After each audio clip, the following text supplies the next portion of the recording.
Ühe teise teema juures ma mainisin, et meil võib tulla selline olukord ette, nagu näiteks see siin.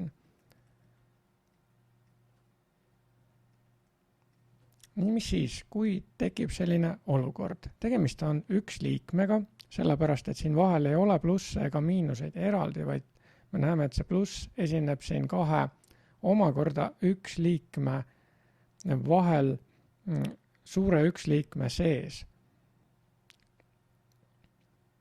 Nii et me võime öelda, et see suur üks liige koosneb omakorda siin, me näeme, et A ruudust korda siis A pluss B-st ja siis A pluss B on hulk liige, mis koosneb omakorda üks liikmetest A ja B. Ja kuidas seda nüüd siis teha lihtsamaks või alati ei olegi seda vaja teha just lihtsamaks, aga vahel, et me saaksime koondada, on vaja läbi korrutada väljaspool sulge olevad asjad ja sulgude sees olevad asjad. Selle näite puhul vaatleme nüüd seda A ruutu. A ruut tuleb siia sulgude juurde, koputab uksele. Et need sulud, see on nagu uks. Ja siin toas on üks liikmed A ja B.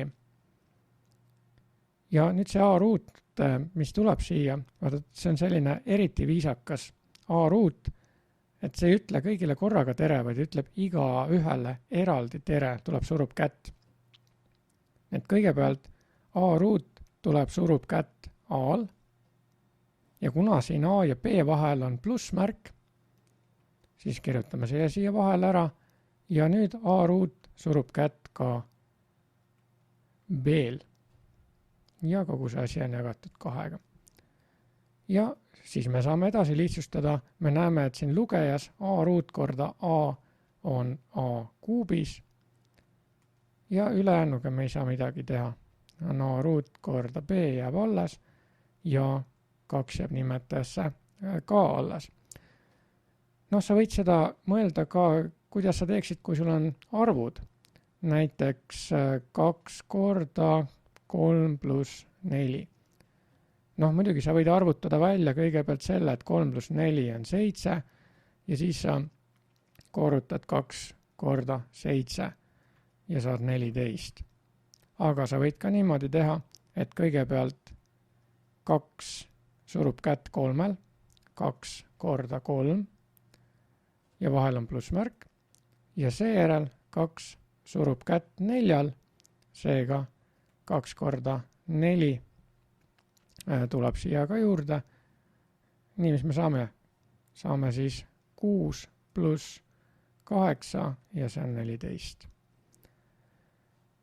Ja kui meil ei ole ainult arvud, vaid meil on tähed ka mängus, muutujad mängus, siis see reegel on samasugune. Alati tuleb suruda kätt igal toas viibijal. See, kes tuleb sinna tuppa, surub kätte igaühel. Ma toon siia veel ühe näite. Oletame, et 2 tuleb nüüd siia tuppa ja siin on selline asi nagu A miinus F pluss 4 korda A, näiteks selline asi.